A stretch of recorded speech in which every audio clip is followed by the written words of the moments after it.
राजकुमारी सूर्यमाया पूरी तरह होश में आ चुकी थी। वीर ने सोचा था अब उन्हें बस बाहर निकलना है, लेकिन गुफा की दीवारें अब कांपने लगी थीं, जैसे किसी ने कोई नया दरवाजा खोल दिया हो।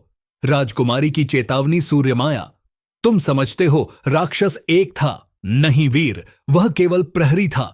असली राक्षसी शक्ति अब भी जीवित है। वीर चौंका। क्या? राजकुमारी? नृसिंहासुर की जान तो बाज में थी, लेकिन उसकी आत्मा अब भी एक जगह कैद है, जिसका नाम है कांच कुंड।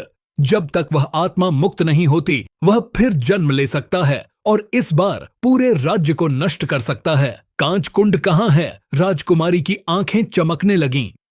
कांच कुंड वही कुआं है, नृत्य कुआं। हम अभी उसी के पेट में हैं। उसका तल है आत्मा का बंदी गृह। वीर को लगा जैसे वह किसी और ही परत पर उतर गया हो।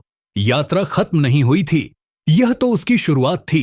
एक और बाधा, वे नीचे उतरे, गुफा के और भीतर। अंत में एक जगह आई, नीले कांच से बना एक कुंड, जिसमें कुछ हिलता हुआ दिख रहा था।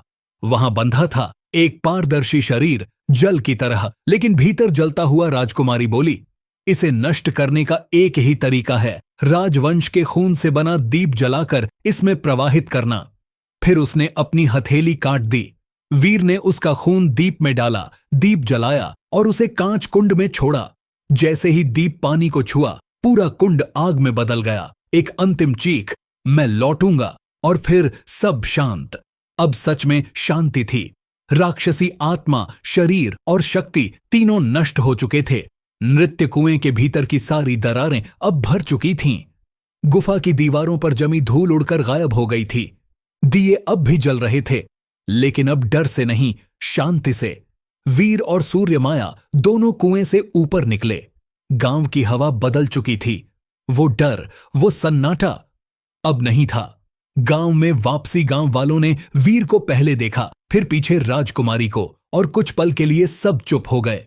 फिर एक बूढ़े किसान ने हाथ जोड़कर कहा, ये वही है जिसने राक्षस को हराया।